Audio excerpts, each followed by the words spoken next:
Hello student, मैं गौतम कुमार आपके बीच एक बार फिर इतिहास इकोनॉमिक्स मुद्रा साख और बचत अध्याय का दूसरा पार्ट लेकर आया हूँ। आज हम इस वीडियो के माध्यम से ये जानेंगे कि मुद्रा क्या है, मुद्रा का क्या कार्य क्या है और विभिन्न देश की मुद्रा को क्या कहते हैं, या मुद्रा का हमारे जीवन में क्या महत्व है। आज हम इन्हीं सब बात का अध्ययन करेंगे। स्टूडेंट, सबसे पहले हम आपसे एक विनती करेंगे।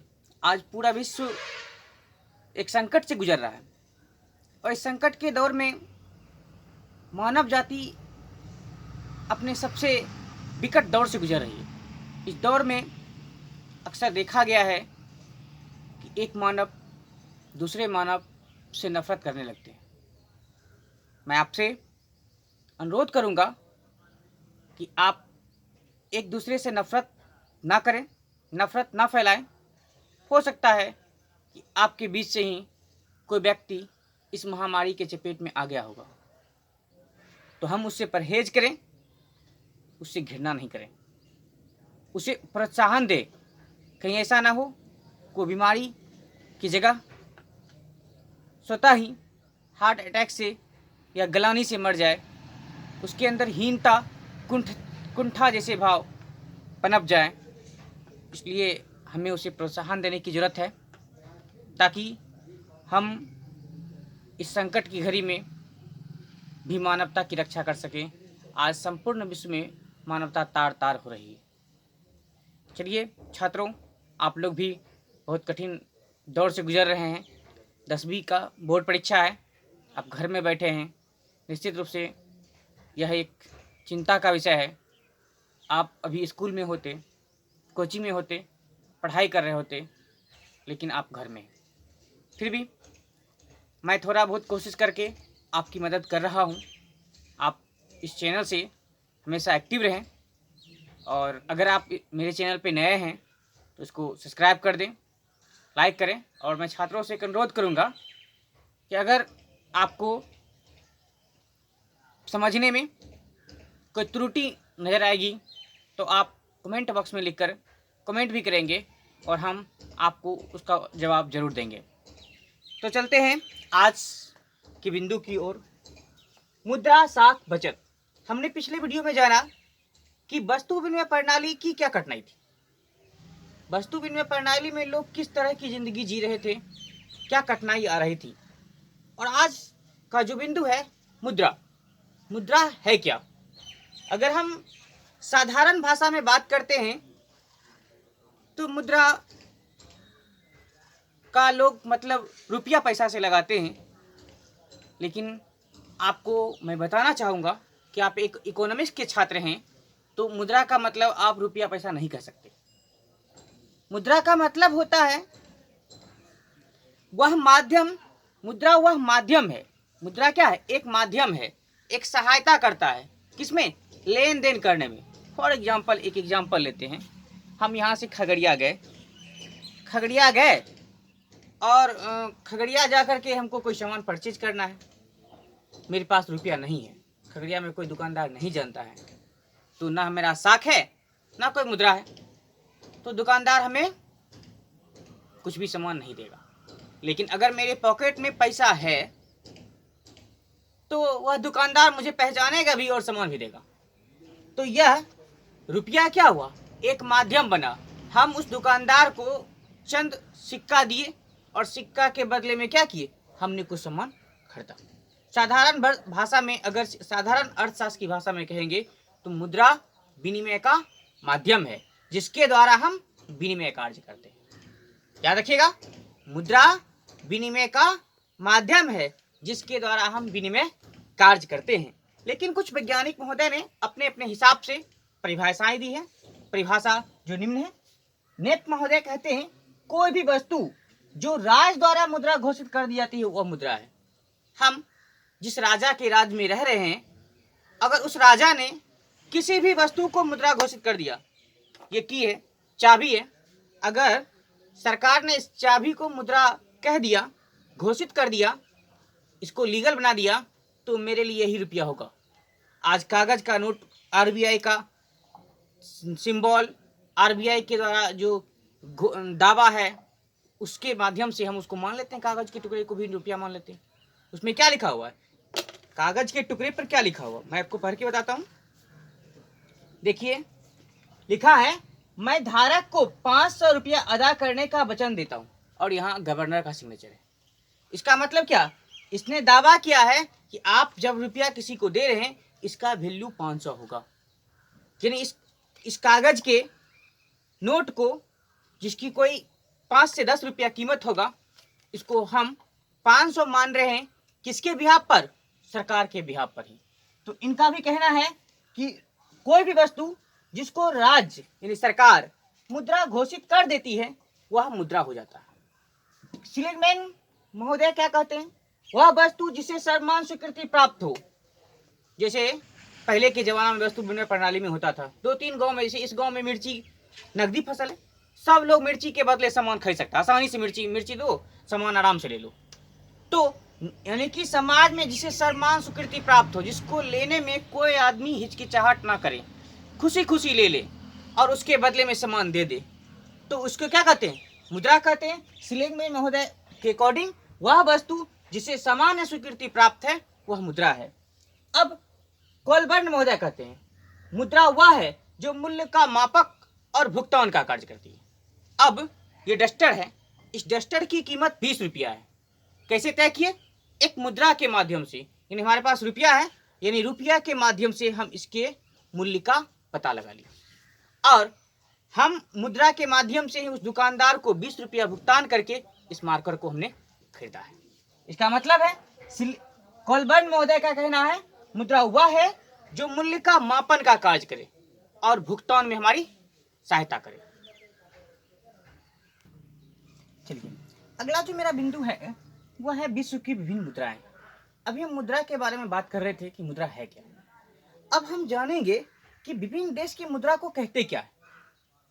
अक्सर आपने सुना होगा, अगर पूर्णिया की तरफ से आपके यहाँ कोई आए होंगे तो बोलते होंगे क्या टका हुआ।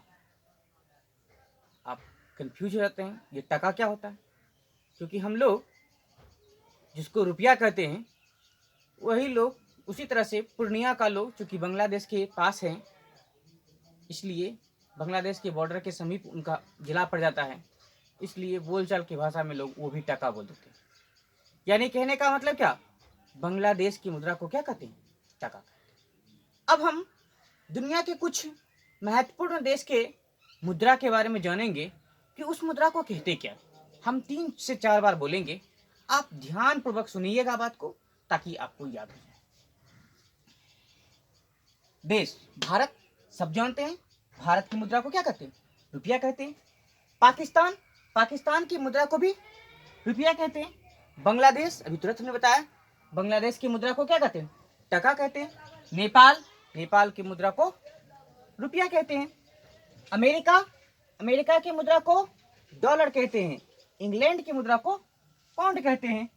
रूस, rouble. Singapore, dollar. Afghanistan, afghani. Iran, rial. Iraq, dinar. Sweden, krona. देखिए, भारत रुपया, पाकिस्तान रुपया, नेपाल रुपया, यानी भारत, पाकिस्तान और नेपाल के मुद्रा को रुपया कहते हैं, इसमें कोई कंफ्यूजन नहीं। भारत, पाकिस्तान और नेपाल के रुपया को हम मुद्रा कहते हैं। बांग्लादेश के मुद्रा को टका कहते हैं। अमेरिका के मुद्रा को डॉलर कहते हैं। इंग्लैंड के मुद्रा को पाउंड कहते हैं। देखिए, अमेरिका, सिंगापुर, डॉलर। अमेरिका की मुद्रा को भी डॉलर कहते हैं, सिंगापुर के मुद्रा को भी डॉलर कहते हैं। उसी तरह से रूस के मुद्रा को रूबल कहते हैं, इंग्लैंड की मुद्रा को पाउंड कहते हैं। अफगानिस्तान की मुद्रा को अफगानी कहते हैं, ईरान की मुद्रा को रियाल कहते हैं। इराक की मुद्रा को हम दिनार कहते हैं और स्वीडन की मुद्रा को कोरोना कहते हैं। ध्यान सुनिए, कोरोना, आप वो कोरोना मत समझिएगा, ये कोरोना दूसरा है। भारत की मुद्रा को रुपया कहते हैं, पाकिस्तान की मुद्रा को भी रुपया कहते हैं। भारत, पाकिस्तान, नेपाल, तीनों कॉमन नाम आ गया, तीनों की मुद्रा को हम रुपया ही कहते हैं। अब देखिए कॉमन क्या है, अमेरिका, सिंगापुर। अमेरिका की मुद्रा को भी डॉलर कहते हैं और सिंगापुर की मुद्रा को भी डॉलर कहते हैं। अब याद करना क्या है, बांग्लादेश की मुद्रा को टका कहते हैं, इंग्लैंड की मुद्रा को पाउंड कहते हैं, रूस के मुद्रा को रूबल कहते हैं, सिंगापुर के मुद्रा को डॉलर जान ही चुके हैं, अफगानिस्तान के मुद्रा को अफगानी, ईरान के मुद्रा को रियाल और इराक के मुद्रा को दिनार तथा स्वीडन के मुद्रा को करोना कहते हैं। अगला जो मेरा बिंदु है वह है मुद्रा के कार्य और महत्व। छात्रों, मुद्रा का महत्व क्या है आप इस कोरोना संकट में देख ही रहे होंगे। किस तरह से हमारे बिहार और यूपी के मजदूर रुपया के अभाव में राशन पानी के लिए किस तरह से दिल्ली और मुंबई जैसे शहर में भूखे मर रहे हैं। आज के युग में रुपया सूर्य की तरह से चमकता हुआ किरण हो गया। हर कोई रुपया के आगे भाग रहा है, यानी रुपया को ज़िंदगी मानने लगा है और रुपया के आगे ज़िंदगी की कोई कीमत नहीं रह जाती है, ऐसा लोगों का मानना हो गया। लेकिन मैं छात्रों को अर्थशास्त्र से थोड़ा अलग हटके ये कहना चाहूँगा, रुपया हमारे जीवन में सब कुछ तो है, बहुत कुछ तो है, रुपया हमारे जीवन में बहुत कुछ तो है लेकिन सब कुछ नहीं। इसलिए रुपया के को महत्व जरूर दें। रुपया के बिना हमारा आज का ये जो पहिया है, जीवन का जो पहिया है, जीवन रूपी चक्र का पहिया है, निश्चित रूप से नहीं चल पाएगा। लेकिन अगर हम रुपया को ही सब कुछ समझने लगेंगे तो ये मानवता खत्म हो जाएगा और फिर हमारी ज़िंदगी का कोई महत्व नहीं रह जाएगा। तो मैं बता रहा था रुपया का हमारे जीवन में क्या महत्व। सबसे पहले मैं आपको रुपया के महत्व के बारे में बताते हैं। जैसे साइकिल का पहिया देखते हैं, पहिया, एक पहिया होता है साइकिल का। इस साइकिल के पहिया में एक धुरी होता है और धुरी पर ही पूरा साइकिल का जो पहिया है नाचते रहता है। ठीक उसी तरह से हमारे जीवन में भी रुपया का वही महत्व है।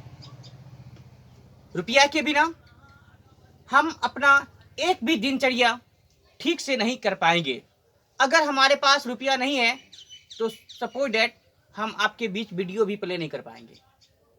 रुपया है तो मेरे पास एक अच्छा स्मार्टफोन है और उस स्मार्टफोन की सहायता से उसमें नेट पैक है और नेट पैक की सहायता से हम आपके बीच वीडियो प्ले।